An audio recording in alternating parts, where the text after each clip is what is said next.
bunaqa narsa tajribaga yasab ko'rdim. Ruschasiga косвенный испарительный охлаждающий водой degan narsa. Mana umumiy ko'rinishi. Hop, 12 volt mana. Tak, temperatura 34.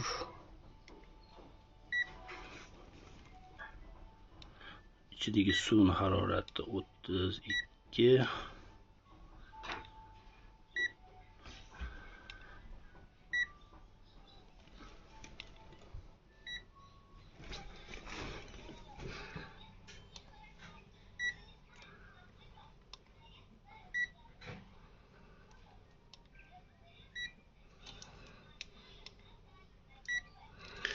Hop, bular hozir ishlamayapti, shuning uchun mahkotda temperatura ko'rsatmayapti. Ko'chada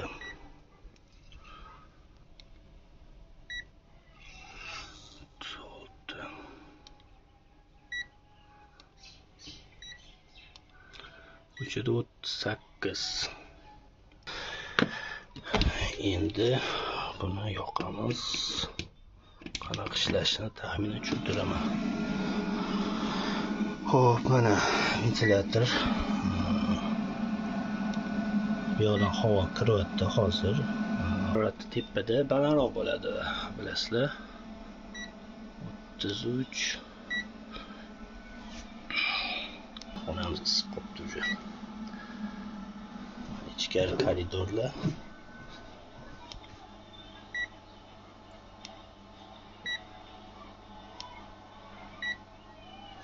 Короче, eng salqin joy mana shu koridor bo'ladi.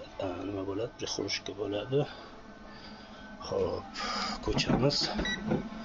38 edi.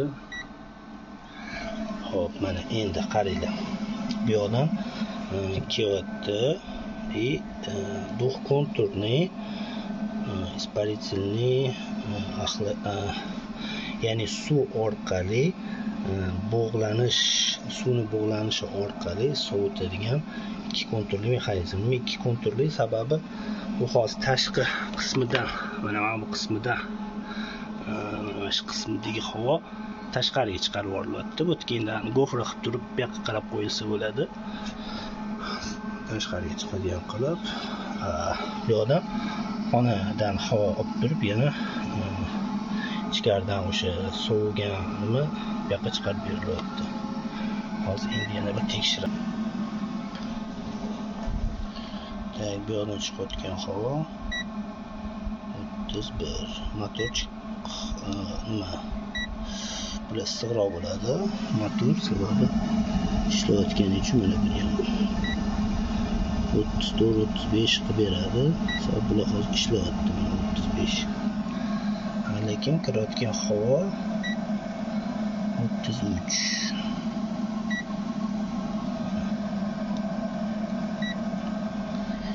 Mana bu baklashkan o'zi ham ichidagi suv ham 32 atrofida.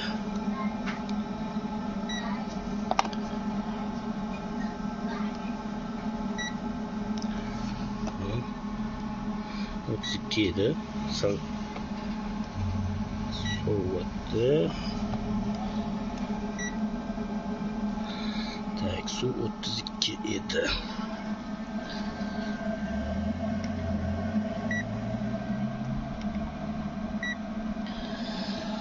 Hop. Chiqishdi mana.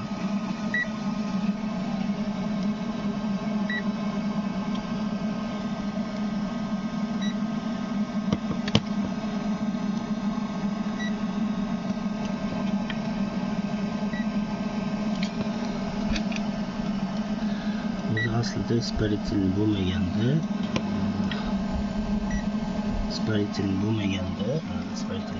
jarayon, ya'ni bug'lanish hozir bo'lmaganda, mana bu agar hozir bu yerda ham salqinroq chiqyapti, lekin shu bug'lanish bo'lmaganda mana 28 gacha tushmagan bo'lardi. Bu hozir endi boshlangani uchun mana bu suvni o'zi ham hali 32-31 gradus bo'lgani uchun ham tiyib turgani uchun bu qo'l bolada mukammal emas. Mukammal qilish uchun xo'p, mana yaxshi tiyib ham turmayotgan ekan. Xo'p, buni mukammal qilish uchun o'zi aslida gorizontal emas, vertikal qilib turib, tepadan tomchilab tushadigan qilish kerak. Xuddi nimaga o'xshab suv pompasini ulab qo'yib, nomiga oqib tushadigan qilish kerak-da. O'shanda to'liq namlanadi alyumin bankada. Shunda birinchi konturdan effektivniroq sovib chiqib ketadi. Hozir bu yerda tepa qismi nam yaxshi tortmaganda, o'zi одноразовый salfetka qo'yib qo'yilgan. Mana bir xil joylar nam, bir xil joylar nam emas. Shuning uchun yaxshi tortmagan.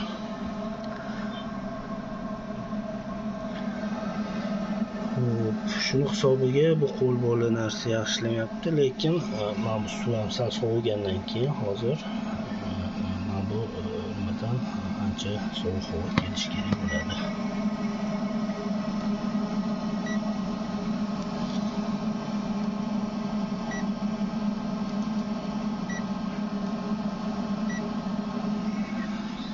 Mana shunaqa chiqayotgan havomiz 30 sal tushibdi. 30-31 chiqyapti. Motorchikin o'zi bo'lsa issiq bo'ladi. 37 ga ko'tarilib ketibdi. Tagini motori 38 ga ko'tarilib ketibdi. Ya'ni agar men sovutmaganda hozir 38 bilan 32 aralashib, taxminan bir 33-34 mi chiqish kerak bo'lardi mana bu yerda. Lekin o'sha bug'lanish hisobiga bizda